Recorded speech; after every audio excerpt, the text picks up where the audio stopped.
Tributes continue to pour into the central Victorian town of Daylesford for 5 people killed when a car ploughed through a busy beer garden.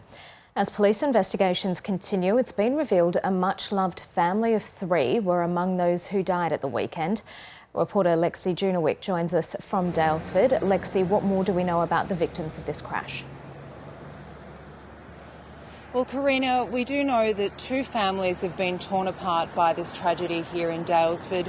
We have the names of a family of 3 that were killed, all from Point Cook, which is in Melbourne's outer west. They were 30-year-old Jatin Chugh, his 44-year-old partner, Pratibha Sharma, and her 9-year-old daughter, Anvi. Now, these were much-loved members of their Point Cook community. They were very active in their service to the community there in Point Cook, and in fact Assistant Foreign Affairs Minister Tim Watts is the federal member for Gellibrand, and he appeared on ABC this morning where he paid tribute to these 3 lives lost. Take a listen. Just to think that moment of family joy, something that so many Australians do, a trip with 2 families going to the countryside ends in tragedy at this time where we're supposed to be celebrating and coming together. It's just unbearable. Lexi, how is the Daylesford community coping?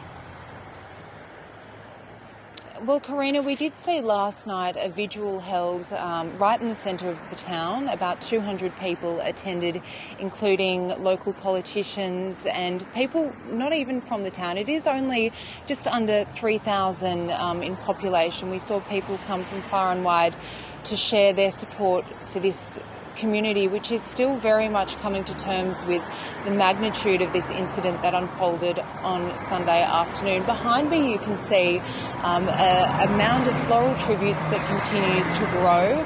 I think it's important to note as well that we've seen today police patrolling the area, and they're there to really provide assurance to anyone who may need it at the time.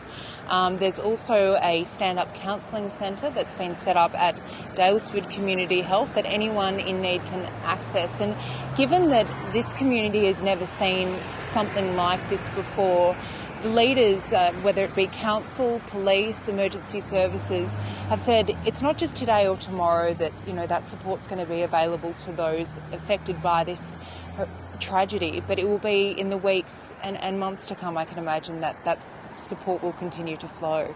And Lexi, what's next in the police investigation?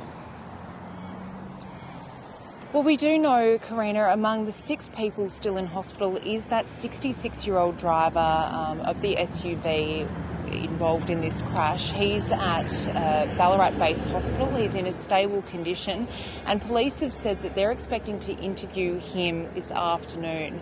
As for the investigation itself, we know that police conducted a reconstruction of the crash last night. That's complete, and they've also gathered quite a significant amount of evidence, which includes CCTV. Of course, the call-out is still there for anyone who witnessed this incident or may know more information to contact authorities with anything they may know.